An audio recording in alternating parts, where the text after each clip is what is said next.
पेश है अपना प्यारा भारत की खास पेशकश चुनावी मुद्दा, जिसमें हम जनपद के कुछ ऐसे लोगों से बात करते हैं कि वास्तव में जो चुनाव का माहौल है पूरे प्रदेश में, इसमें चुनावी चर्चा चल रही है, चुनावी माहौल है, लोग अपने कस में जुटे हुए हैं, एकदम लगे हुए हैं कि वास्तव में काश हम ही जीत जाते, हम ही मंत्री बनते, हम ही विधायक बनते, सब लगे हुए हैं। तो हालांकि सबको होना भी चाहिए, सब जीतेंगे तभी तो बढ़िया होगा।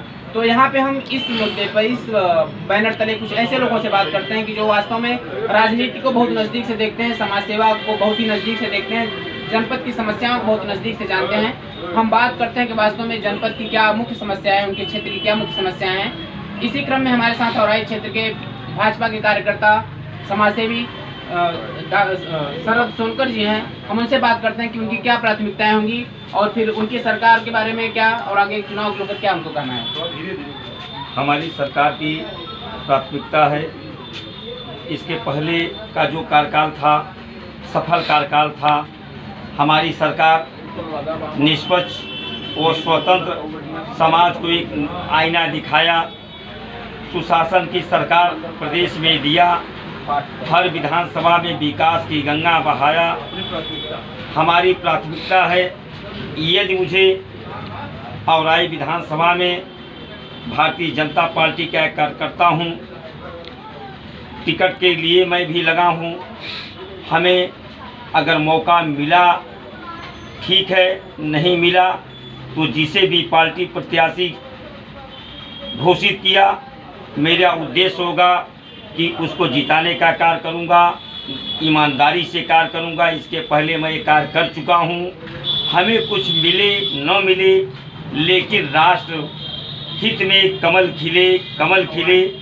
औराई में अगर मौका मिला तो मैं नौजवानों के लिए पहली प्राथमिकता होगी, कारखाना हो, कोई ऐसी बड़ी फैक्ट्रियां लगे जिसे मेरे नौजवान भाइयों को रोजगार मिले, ऐसा विश्वविद्यालय यहाँ बने, तमाम टेक्नोलॉजी के क्षेत्र यहाँ डेवलप हों। जैसे जो भी मेरे छात्र भाइयों बहनें दूर पढ़ने जाती हैं, वो नज़दीक शिक्षा हमारे विधानसभा में हो। अगर ऐसा अवसर मिला तो मैं, हमारी सरकार ये जनता की सरकार है। सच्चे लोकतंत्र का मतलब कि जनता की सरकार जनता द्वारा जनता के लिए होती है। जब जनता नहीं खुशी होगी तो मैं जनप्रतिनिधि होकर कैसे खुशी रह सकता हूँ। तो प्रथम प्राथमिकता होगी कि मैं एक सेवक की तरह जीवन तक निर्वाह करूं, एक राजनेता की तरह वो न करूं कि अपनी बंद गाड़ी में निकल जाऊं। जो विद्वान जनता ने मुझे अपने अमूल्य मत को देकर उस सदन में पहुंचाने का काम किया, उनके साथ मैं कभी विश्वासघात न करूं कि पुनः उनके क्या आऊं तो मुझे सम्मान न मिले या विकास से मैं वंचित हो जाऊं। नहीं, आप 1987 से राजनीति या समाज सेवा में जुटे हुए हैं, तो आप तब से लेकर के अब तक काफ़ी चीज़ों को देखा होगा, काफ़ी राजनीतिक सरगर्मियां देखी होंगी, काफ़ी उतार चढ़ाव आपने देखा होगा। तो आपने अब तक क्या किया? हालांकि आप जिला पंचायत सदस्य भी रह चुके हैं, तो आपने राजनीति को किस तरह देखा कि वास्तव में जनपद की राजनीति किस तरह रहती है, क्या इसका उद्देश्य होता है? यहाँ जनपद की राजनीति इसके पहले मैं जो देखा वो स्वतंत्र और निष्पक्ष नहीं देखने को मिली।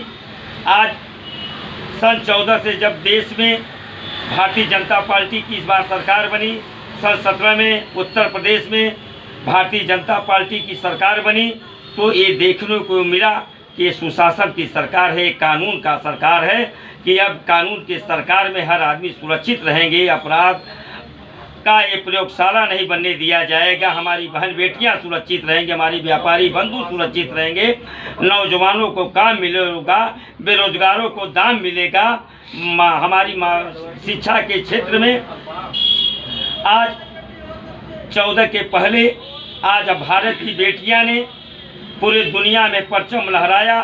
शिक्षा के क्षेत्र में, चाहे वो साइंस का क्षेत्र हो, टेक्नोलॉजी का क्षेत्र हो, इंजीनियरिंग का क्षेत्र हो, मैथमेटिक्स का क्षेत्र हो, भारत की बेटियां 43% पे हैं और वही अमेरिका का 34% है, जर्मनी का 27% है। मैं नहीं कहता हूँ, विश्व बैंक की जेंडर सांख्यिकी की रिपोर्ट के अनुसार ये रिपोर्ट प्रकाशित हुई है। वैश्विक स्तर पर भारत की बेटियां पूरे देश में परचम लहराने का कार्य की है। मेरे सरकार इसके पहले ये चीज़ नहीं आज तक हुआ। जितना शिक्षा के क्षेत्र में बेटियां को उड़ान भरने का मौका मिला, भारत की गरिमा गौरव को ऊंचा उठाने का मौका मिला। मैं इसे सरकार के तेजस्वी प्रधानमंत्री और मुख्यमंत्री को सादर प्रणाम करता हूं कि आपके सुशासन और कानून के सरकार में कभी अन्याय न हुआ है, न भविष्य में अन्याय होगा। जनता हमारी आपके साथ है। आगामी विधानसभा चुनाव में सन 2022 में जनता जैसे पुनः सत्ता में लाई है और पुनः सत्ता में लाएगी, और हमारी सरकार उनके हिसाब से खरा उतरी है और भविष्य में खरा उतरेगी। तो भदोही समेत उत्तर प्रदेश की क्या स्थिति होगी भाजपा को लेकर के? भदोही की स्थिति हमारी बहुत मजबूत है। भदोही की जनता विद्वान जनता है। इस जनपद में व्यापारी बंधु हैं, छात्र नौजवान हैं, किसान हैं, सब लोगों की भावना है कि हम इनके सरकार में सुखी हैं। ये राष्ट्रहित समाज हित की कार्य करती है। इसी से पूरे जनपद की तीनों सीट हम भारतीय जनता पार्टी के खाते में जाएगी। टिकट कोई भी पाए इससे नहीं मतलब है, लेकिन जनता का जो रुझान है कि भारतीय जनता पार्टी की सरकार बनेगी तो हर चीज़ मुझे मुहैया होगा।